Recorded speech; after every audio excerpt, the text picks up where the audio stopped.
오늘 우리가 읽은 이 사도행전 8장 1절부터 8절을 보면 두 부분으로 나누어져 있습니다. 첫 번째가 뭐냐 하면 그 당시 초대 교회인 예루살렘 교회가 큰 박해를 당합니다.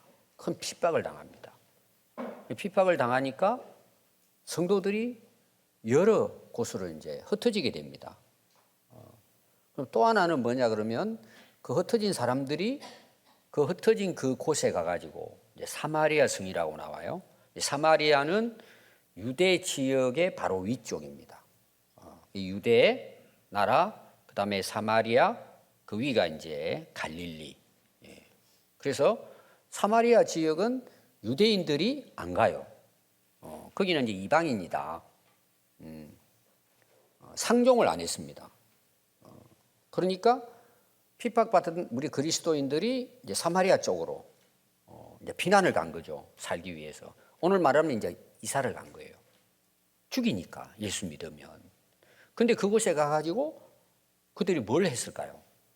또 복음을 전하는 거예요. 지금 예수 믿는 것 때문에 핍박을 받아가지고 쫓겨났잖아요. 도망을 간 거죠. 살기 위해서.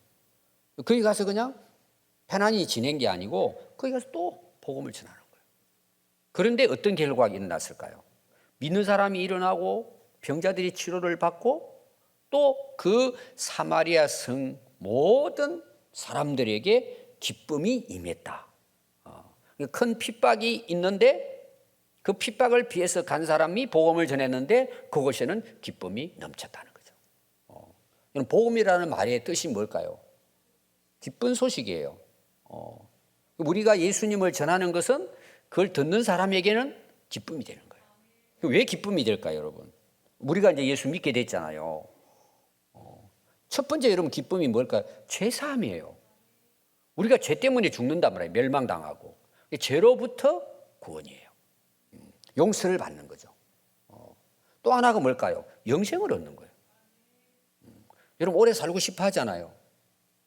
또 몸 아프면 병원에 가가지고 치료받잖아요. 그 잘 나아가지고 건강 회복되면 어때요? 그 병원을 나올 때, 이제는 내가 새로운 인생, 새롭게 살아야지. 이런 마음이 있잖아요. 얼마나 기뻐요. 근데 이런 병원에 갔는데 못 고칩니다. 집에 가세요. 뭐 어떨 것 같아요? 우리가 예수 믿는 믿음 안에 주어지는 축복이 영생이에요. 그럼 영생 얻은 사람이 죽으면 어떻게 돼요? 영원한 천국 가잖아요. 여러분 이게 안 기쁠까요? 너무 기쁜 거예요. 그러니까 우리 예수 믿는 사람의 기쁨하고 세상 사람들이 전에 우리가 예수님을 알지 못할 때에 기쁘고 즐거운 거는 차원이 완전히 다른 거예요. 한잔할 때 기분 좋죠. 놀러 다닐 때 기분 좋죠. 갔다 오고 나면 또 어때요? 허전해요. 사랑하는 사람하고 결혼을 해보면은 처음에는 기쁘지만 또 살다 보면은 고통이야. 이게 오래 못 가요. 근데 복음은 우리에게 영원한 기쁨이 되는 거예요. 여러분 항상 이 기쁨이 여러분 안에 넘치기를 바라요. 그러면 이겨내는 거야. 여러분 기쁘고 즐거우니까 뭐예요? 애들이 그 한여름에 땡볕에서 축구하잖아요. 어른들이 볼 때는 저 애들 미쳤나. 근데 그 애들은 기분 좋은 거야. 아니 우리가 예수 믿고 복음을 믿고 하늘나라의 소망을 가지고 사는데 축구하는 것보다 더 안 기쁠까요? 우리의 주어진 이 기쁨은요 영원한 거예요. 이렇게 이겨내는 거예요 세상을. 그리고 세상에 뭐 좀 힘들고 어려운 거 있어도 얼마든지 견뎌내는 거예요. 왜? 그거 다 한때잖아요. 한때잖아요. 여러분 이 큰 기쁨이 오늘 우리 이곳에도 풍성하기를 바랍니다. 그래서 오늘 이 두 가지 내용을 제가 말씀을 나누어서 드리려고 합니다. 자, 1절부터 이제 3절의 내용은 큰 박해를 통해서 믿는 사람들이 이제 고통을 당합니다. 그게 흩어져요. 얼마나 이 악한 사람들인지요. 아주 잔멸하는 거예요. 막 집에 찾아다니면서 잡아와가지고는 감옥에 집어넣습니다. 그럼 여러분 군산에 만약 그런 일이 일어난다면 여러분 여기 살 수 있겠습니까? 예배드리러 올 수 있겠습니까? 다 먼 곳으로 피신을 하게 된 거죠. 그럼 거기 보면은 이제 1절에 사울은 히브리어 이름이에요. 우리가 잘 아는 이름 이제 바울이에요, 바울. 그건 헬라어 이름이에요. 같은 이제 뜻을 가지고 있는데 같은 이름인데 언어에 따라서 차이입니다. 바울이라고 이름 생각하면 됩니다. 그가 죽임을 당할 때 그가는 누굴까요? 스데반 집사예요. 스데반 집사가 죽는 내용이 바로 앞에 나와요. 여러분들이 6장에 보면은 사도행전 6장에 보면은 이제 교회가 너무 많이 부흥이 되니까 사람들끼리 이제 막 좀 분열이 생긴 거예요. 그러니까 사도들이 안 되겠다. 그리고는 7 집사를 세워가지고 구제하는 일, 교회 여러 가지 봉사하는 일이 있잖아요. 그럼 그분들에게 맡기고 사도들은 원래 자기들이 했던 말씀을 전하고 기도하는 일에 전무 다했어요. 근데 그 첫 번째 나오는 집사의 이름이 누구냐? 스데반이에요. 여러분 굉장한 인물이에요. 그럼 꼭 제가 설교 중에 집에 가셔서 꼭 읽어보세요. 그러면 꼭 메모해가지고 여러분이 읽어보셔야 돼요. 7장에 가면은 스데반이 얼마나 위대한 인물인가. 여러분 베드로 못지 않습니다. 이제 빨리 순교해서 떠난 것뿐이지. 7장의 내용은요. 스데반 집사가 얼마나 위대한 인물인가 그의 설교가 나와요. 그렇게 복음을 전했잖아요. 스데반 집사가. 우리는 집사 그러면 교회 일만 하는 걸로 생각하는데 아닙니다. 함께 선교사와 같이 사도와 같이 복음도 전했습니다. 여러분들이 착각하면 안 돼요. 교회 와가지고 뭐 청소하고 또 식당 봉사하고 이런 것만 했다고 뭐 교사했다고 내 사명을 다 했다 이렇게 생각하면 안 돼요. 오늘 그 내용이 나오는 거예요. 스데반이 전 만나는 사람마다 복음을 전한 것이 7장입니다. 그럼 유대인들이 그 복음을 듣고 반응이 어땠을까요? 한번 보십시오. 여러분들 앞에 7장 54절을 봐요. 그들이 이 말을 듣고, 이 말은 이제 그 스데반이 전한 복음입니다. 마음의 찔림을 받아요.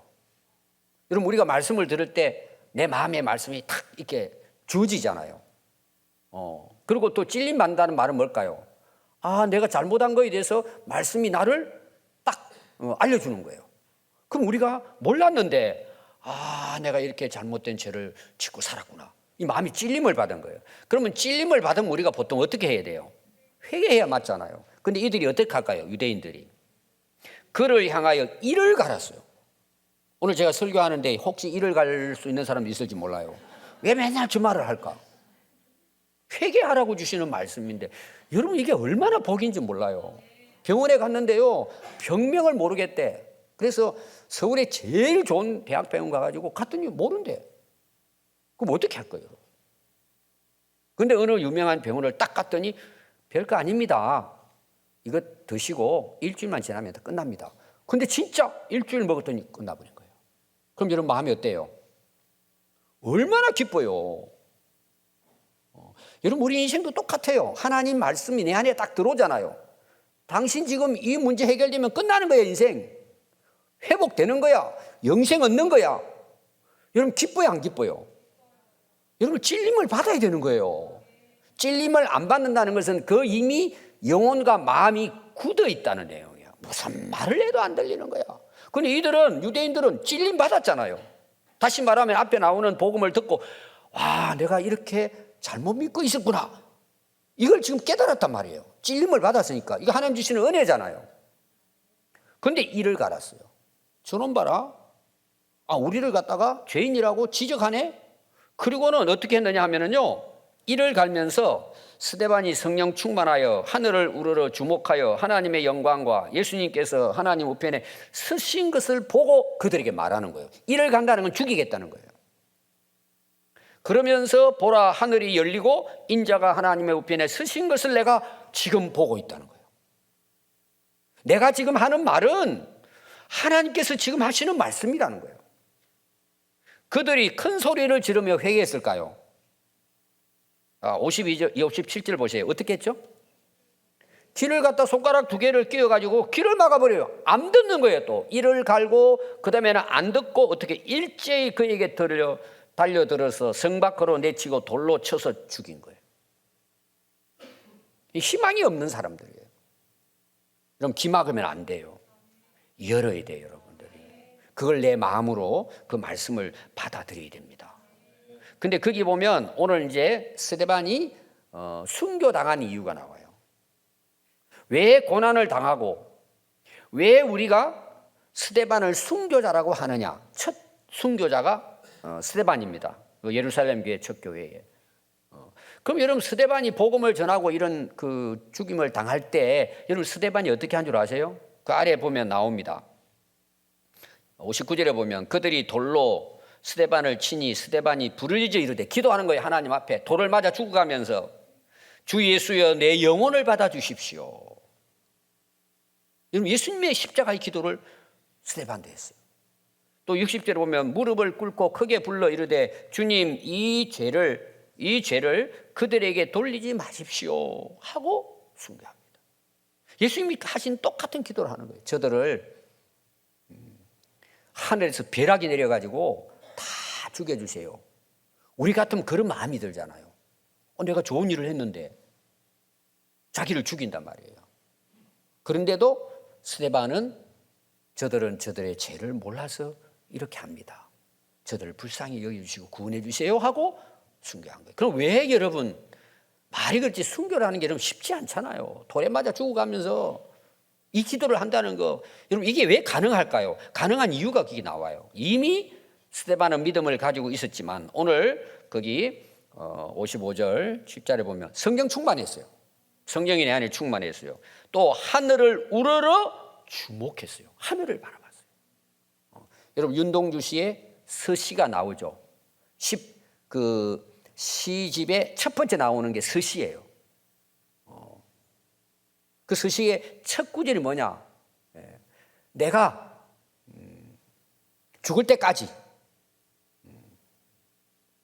하늘을 우러러 한 점의 부끄럼이 없기를. 입새에 이는 바람에도 나는 뭐라고 나오죠? 바람이 입새에 살살 부는데도 자기는 어떻게 했다는 거예요? 가슴 아파했다는 거예요. 조그마한 죄 하나도 하나님 앞에서 내가 가슴 떨었다는 거예요. 괴로워했다는 거예요. 제가 봤을 때는 아마 이 스데반의 모습을 보고 하늘을 우러러 한 점 부끄러움이 없기를 입새에 있는 바람 나는 괴로워했다. 난 아마 이렇게 그 윤동주가 쓰지 않은 크리스찬이거든요. 나는 죽는 날까지 나 이렇게 살 거야. 이 고백이에요. 그러니까 이 스데반은 죽음의 직전에서 하늘을 우러러 본 거예요. 봤더니 하나님이 영광 중에 거하시고 예수님이 하나님 보좌 앞에 서 계신 걸 본 거예요. 그러니까 이 스데반이 돌 맞아 죽어가는데요. 주님이 일어서셨다는 거예요. 여러분 그걸 한번 잘 생각해 보세요. 일어서신 거예요. 왜 일어섰을까요? 맞이하기 위해서. 그걸 본 거예요. 그러니까 어떻게 해요? 순교도 할 수가 있는 거예요. 여러분 하늘을 우러러 보시기 바랍니다. 하늘 문이 열려서 보여준 거예요. 그러면 여러분 세상 이겨요 안 이겨요?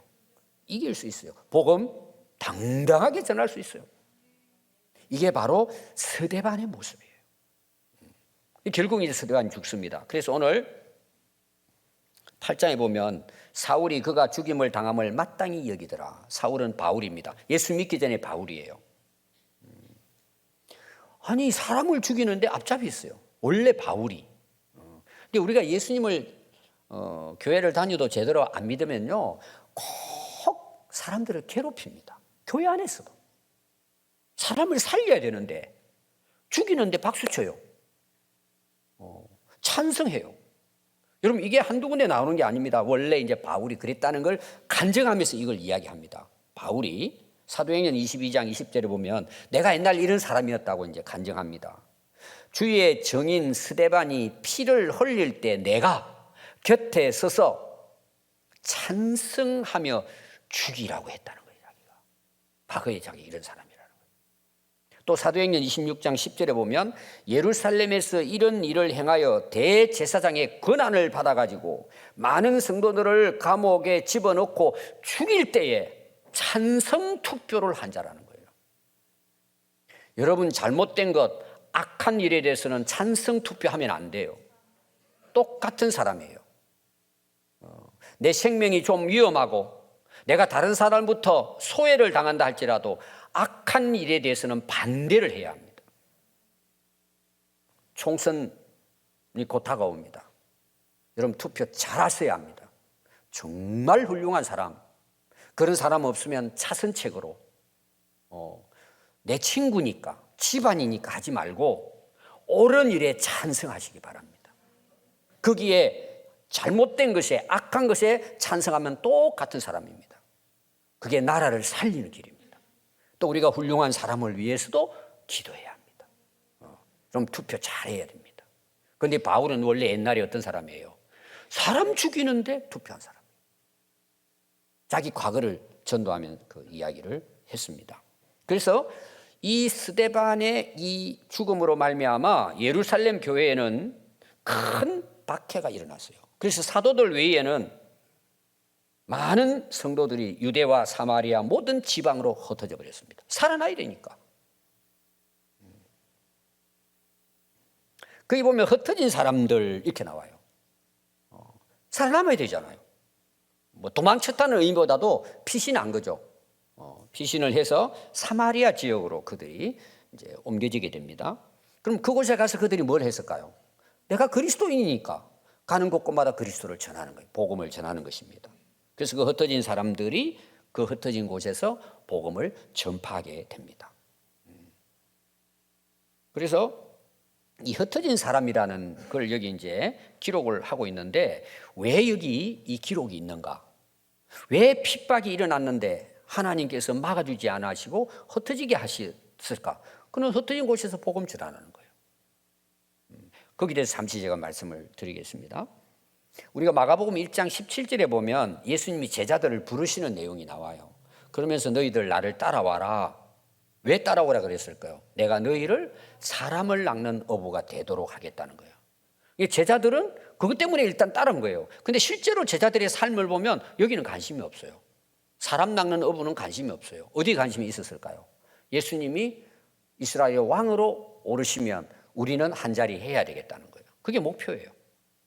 부를 때는 분명히 목적을 가지고 부르셨는데 제자들은 이걸 모르는 거예요. 잊어버린 거예요. 그래서 여러분들이 이제 그 예수님을 제자들이 따라다니면서 마지막 이제 부분에 가서 예수님께서 나는 붙들려 가지고 고난을 받고 못 박혀 죽을 거야. 그리고 3일 만에 다시 살아날 거야. 이걸 이제 알려줍니다. 제자들에게. 근데 베드로가 그걸 딱 들으니까 뭐예요? 예수님 돌아가시면 어떻게 되죠? 꿈이 사라지잖아요. 한 자리 해야 되는데. 내가 그것 때문에 모든 거 다 버리고 쫓았는데. 아니 예수님은 사람 낚는 어부가 되도록 불렀는데 제자들의 생각은 예수님이 왕이 되면 빨리 왕이 되면 우리는 한 자리 해야겠다. 이 생각만 가지고 있는 거예요. 그런데 예수님 돌아가신다는 거예요. 그러면 완전히 그동안에 자기들이 가졌던 꿈이 사라져 버리잖아요. 그래서 베드로가 대표로 나가 이야기합니다. 예수님 안 됩니다. 제가 지켜드립니다. 우리가 지켜드립니다. 절대 예수님 돌아가시면 안 됩니다. 우리가 지켜주겠습니다. 이거는 사실 좋은 말이죠. 그런데 예수님이 그 말씀을 듣고 어떻게 베드로에게 이야기해요? 이 사탄아 물러가라. 하나님의 일을 생각하지 않고 왜 너 사람 일을 생각하냐는 거예요. 그럼 베드로가 사탄입니까? 예수님의 제자예요. 근데 왜 사탄이라고 했을까요? 사탄이 그를 그렇게 지금 유혹하고 있단 말이에요. 한자리 하도록. 아니, 사람 낚는 업으로 예수님을 따르도록 불렀는데 자기들은 그 사단의 욕심에 빠져가지고 지금 끌려다니는 거예요. 사실상은. 오늘 우리는 어떨까요, 여러분? 우리가 하나님을 따른다, 예수님을 따른다. 예수님께서 우리에게 말씀하신 그 사명을 가지고 내가 살아야 되겠다. 다 그 생각하고 살아요. 진짜 그게 목적일까요? 주님이 우리를 부르시고 구원하신 목적이 이 땅에서 왕이 되고 한자리 하는 걸까요? 여러분 그건 수단이에요. 여러분 그거 필요해요. 진짜 믿는 사람이 훌륭한 대통령도 나오고 국회의원도 나오고 여러분 필요하죠. 그러나 그게 목적이 아니에요. 여러분 하나님이 요셉을 총리로 세우잖아요. 총리가 목적이 아니에요. 그걸 통해서 많은 영혼을 구원하는 하나님의 뜻을 이루는 일꾼이 되는 거예요. 여러분 이건 놓치면 안 돼요. 그러니까 그것은 베드로에게 있어서는 예수님 보셨을 때 이놈 사탄에게 유혹당하고 있구나. 그걸 깨우치게 한 거예요. 여러분 마태복음 28장 18절에 보면 예수님 마지막 이제 그 말씀이 나옵니다. 그걸 지상 명령이라 그래요. 너희들은 가서 모든 민족을 제자로 삼고 아버지와 아들과 성령의 이름으로 세례를 주고 내가 너희에게 분부한 모든 것을 가르치고 지키게 하도록 하라. 이게 이제 오늘 말한 복음 전하라는 거예요. 가서 땅 끝까지 가서 복음을 전해라. 그리고 사도행전 1장 8절에서 이제 베드로가 예수님이 승천하기 직전에 베드로가 물어봅니다. 예수님, 왕이 될 때가 오늘입니까? 하나님 나라가 오늘 여기 이루어집니까? 예수님이 하신 말씀이 네가 무슨 그 생각까지 하냐? 그건 하나님이 때를 결정하시는 거야. 너희는 오직 성령이 임하면 권능을 받고 땅끝까지 내 증인이 되라. 그때 나온 말씀이에요. 그럼 거기 중요한 게 뭘까요? 성령이 너에게 임하면 한 자리 하는 게 아니고 땅끝까지 너희들은 처음에 불렀던 것처럼 사람 닦는 업으로 내 증인이 될 거야 하고 예수님이 약속을 하십니다.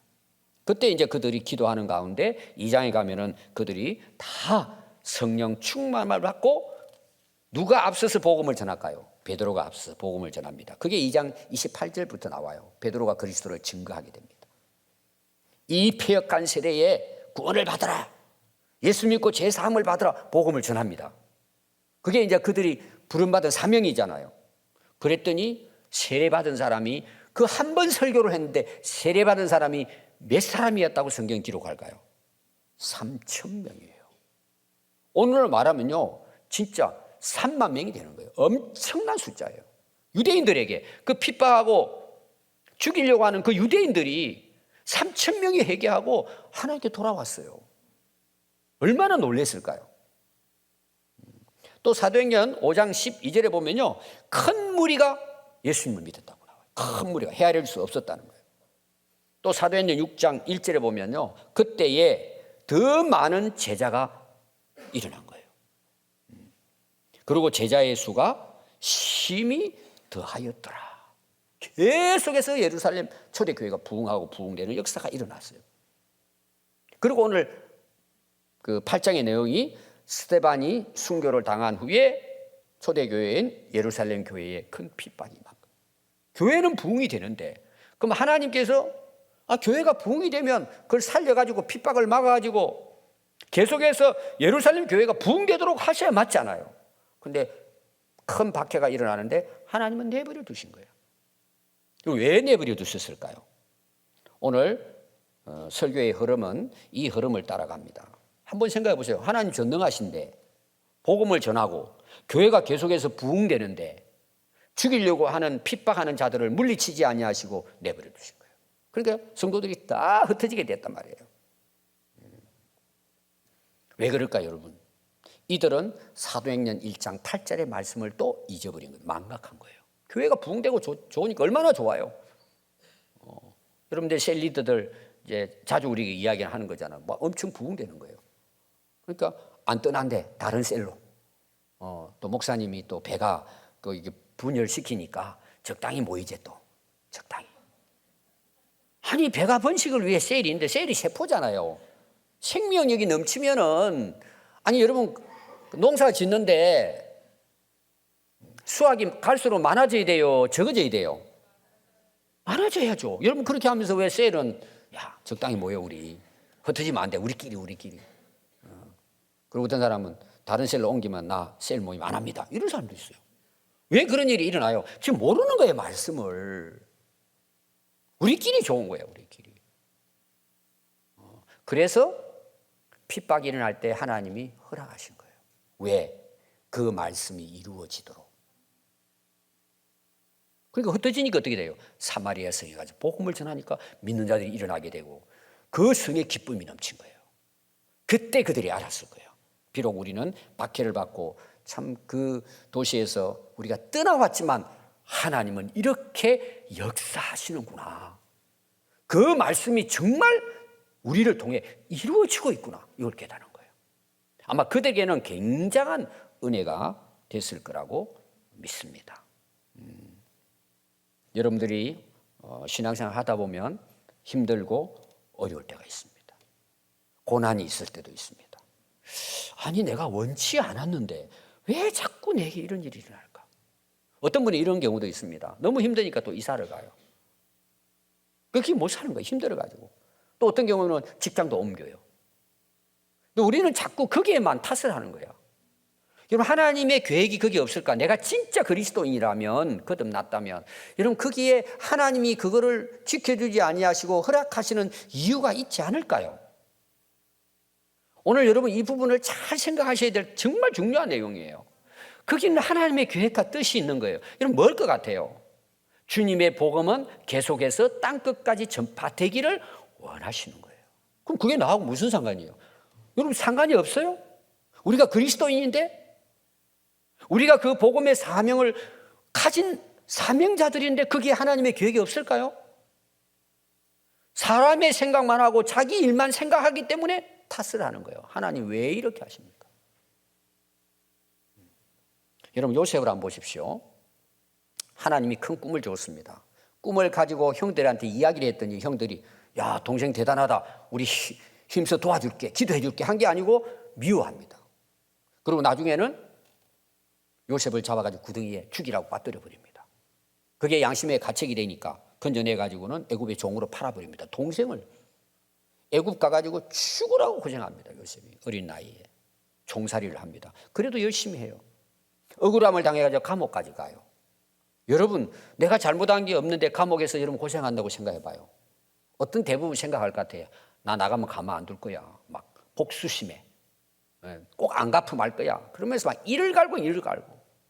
근데 요셉이 그랬을까요? 거기 가서도 옆에 있는 제수들 섬겨요. 오늘로 말하면 복음 전하고 기도해주고 힘내라고 좋은 일 있을 거라고 예수 믿으면 된다고. 그러니까 간수장이 보니까요 보통 젊은이가 아니야. 모든 일을 다 맡겨요. 그런데 하나님께서는 그를 그 감옥을 통해서 총리의 자리로 가게 하시는 거예요. 그럼 그동안에 고생한 건 뭘까요? 요셉은 깨달은 거예요. 아, 하나님의 꿈은 이렇게 이루어지는 걸 아는 거예요. 그래서 결국은 요셉이 어떻게 끝나요? 많은 사람들의 생명을 건지고 그는 인생을 마쳐요. 근데 우리는 요셉 그러면은 총리되고 권력을 가지고 다스리고 이런 생각을 하는 거예요. 여러분 요셉은 전혀 그렇지 않아요. 하나님이 그를 통해서 생명을 살리기 위해서 그를 불러내가지고 그 꿈을 이루게 하신 거예요. 요셉도 그걸 깨달은 거예요. 우리 인생은 어떨까요? 똑같아요, 여러분. 그래서 시편 119편 71절에 보면 고난당하는 것이 내게 유익이라 이로 말미암아 주의 율례들을 배우게 되었나이다. 여러분 언제 말씀이 깨달아지고 언제 열리는 줄 아세요? 고난 받아봐야 돼요. 이 고난이라는 말은 뭐냐? 모든 것이 사라져 봐야 돼요. 아, 내 인생이 여기서 끝이구나. 그까지 가봐야 돼요, 여러분들이. 안 가보고 깨닫는 건 진짜 은혜죠. 근데 대부분요 정신 못 차립니다. 그냥 막 삽니다. 그냥 좋을 때는 삽니다. 몰라요. 이 말씀 깨닫는 게 쉽지 않아요. 근데 고난이 유익이 되는 거예요. 깨닫는 거예요. 아, 인생이 이거였구나. 저는 이 은혜가 여러분들이 있기 바라요. 교회 오늘 우리 성도들이 예수 믿는다고 세상이 바뀌는 게 아니에요. 세상은 똑같아요. 죄로 가득해요. 희망이 없습니다. 불안전합니다. 그 세상 속에 우리가 지금 살고 있습니다. 근데 예수님은 우리에게 뭐라 그래요? 사람 낚는 어부가 되라 그러고 세상의 빛과 소금이 되라고 말씀하세요. 여러분 이 땅에 교회가 왜 있고 저와 여러분들이 여기 왜 있습니까? 우리는 이 사명을 갖고 있는 거예요. 오늘 올 한 해도 우리가 새해를 맞이했습니다. 여러분 왜 하나님이 새해를 주셨을까요? 이 사명 때문이에요. 여러분 이거 들리면은요, 여러분 진짜 복된 인생을 살 수 있어요. 정말 이 말씀이 여러분들에게 들려지기를 바라요. 그때까지는 여러분 모르고 삽니다, 그냥. 그래서 어떻게 사는 줄 아세요? 주일 한번 예배 드리면 되는 거야, 그냥. 흉내 내는 거야, 흉내. 오늘 우리 선교주일인데, 뭐 우리 선교팀이 열심히 하긴 하지만 선교팀 중에도 그럴 거예요. 이게 뭔지 모르고. 이게 인생이라는 걸 몰라요. 교회를 다니면서도 복음을 예수를 믿는다고 하면서도 내 인생은 내 인생이에요. 이게 안 바뀌어져요. 그럼 언제 올까요? 예루살렘 교회에 만약에 박해가 없었다면 안주하는 거예요. 우리 교회 제일이야. 부흥돼서 좋아. 즐거워. 우리끼리. 아니 사명은 그게 아닌데 여러분 그걸 벗어나기가 너무 어려워요. 근데 고난이 올 때예요. 박해가 올 때예요. 아, 내가 살아온 게 이거 별거 아니구나. 여러분 왜 이게 힘든 줄 아세요? 우리의 전쟁은 영적 전쟁입니다. 악한 사단 마귀와의 전쟁이에요. 아까 제가 베드로 이야기했잖아요. 지금도 우리를 공격하고 유혹합니다. 두 번째는 뭔 줄 아세요? 자기와의 전쟁이에요. 내가 옛날에 예수 믿기 전에 내 옛사람이 있어, 내 안에. 여러분 이걸 이겨낸다는 거 어떤 사람은 평생에도 안 됩니다. 나에게 빠져 있는 거예요. 제가 몇 주 전에 설교했잖아. 나는 내 마음을 믿어. 교회 다니는 사람도 자기를 믿는데. 여러분 믿어보세요. 자기 자신이 변화되지 않으면요 절대 말씀이 들리지 않아요. 알아요. 그런데 안 살아요. 그리고 인생 가는 거예요 그냥. 뭔지도 모르고 가는 거예요. 그렇게 밥 먹고 열심히 살아요. 돈도 열심히 벌어요. 뭐 한다는 말이에요 여러분.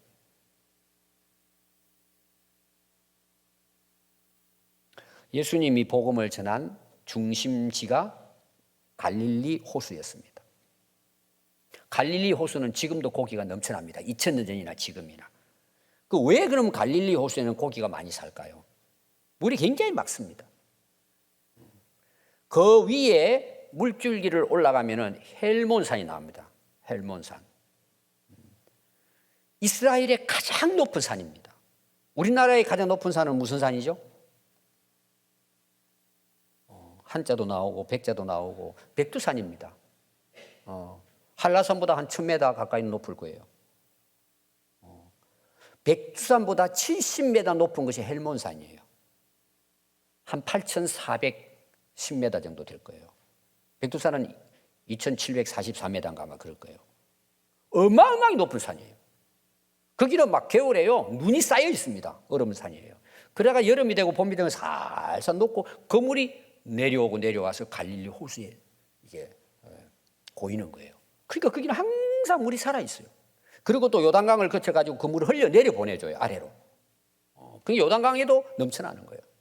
그 주변이 다 옥토가 되는 거예요. 열매가 풍성히 맺어요. 그러면 내려가면은 딱 고이는 곳이 어디냐? 사해예요. 사해. 사해는 세계적으로 지구에서 제일 해수면이 낮은 곳이 사해예요. 해수면보다 400m가 아래예요. 내려갈 게 없어요. 고이는 거야.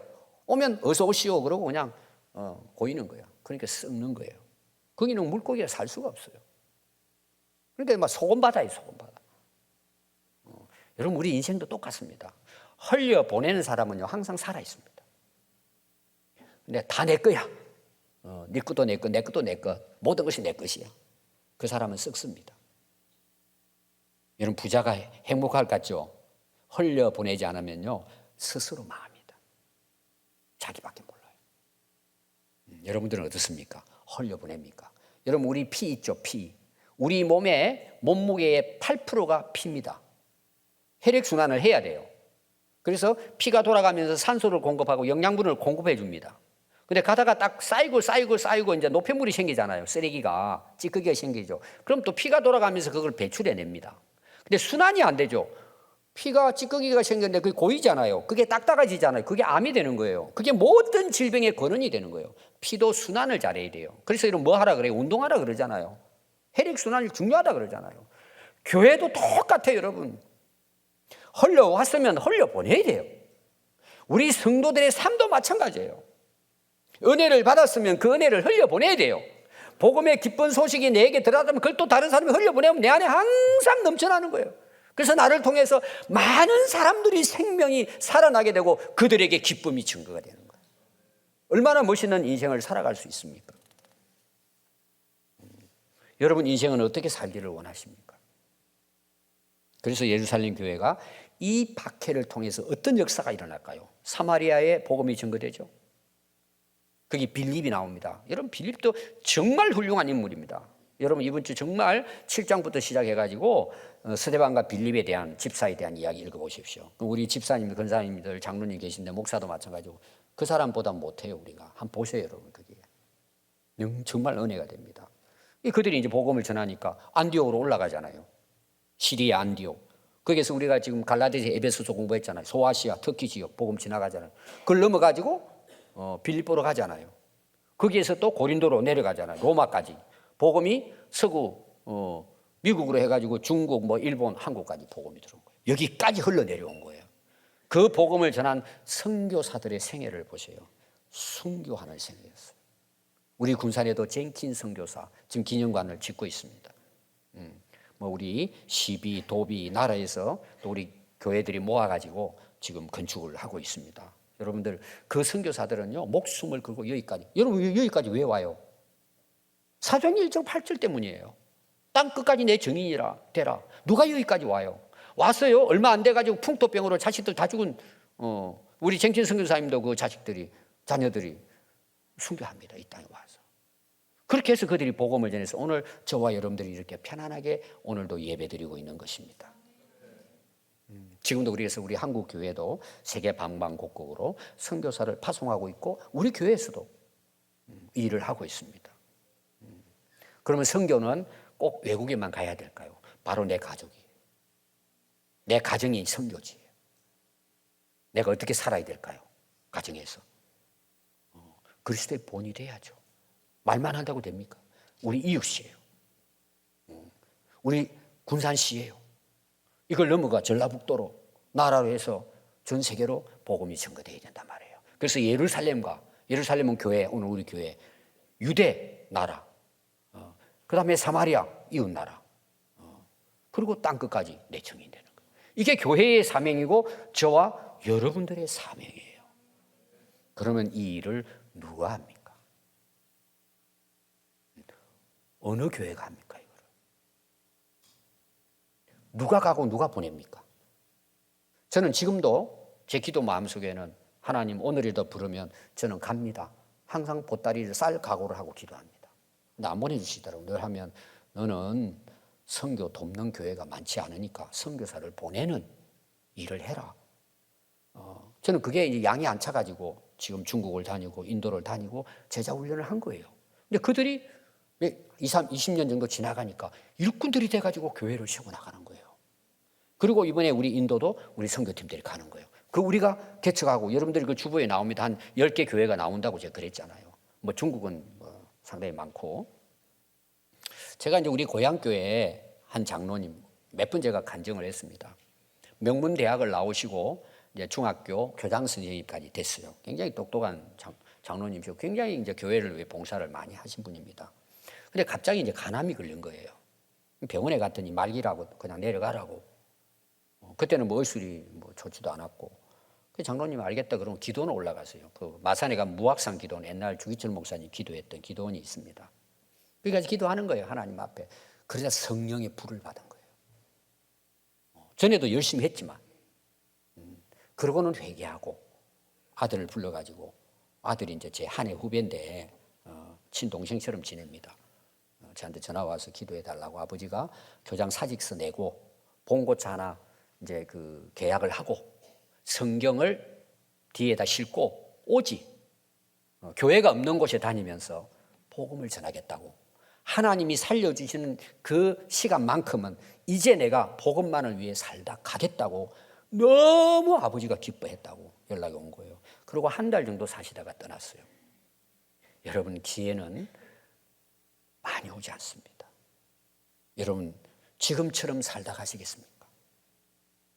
아니면 여러분 선교지로 나가겠습니까?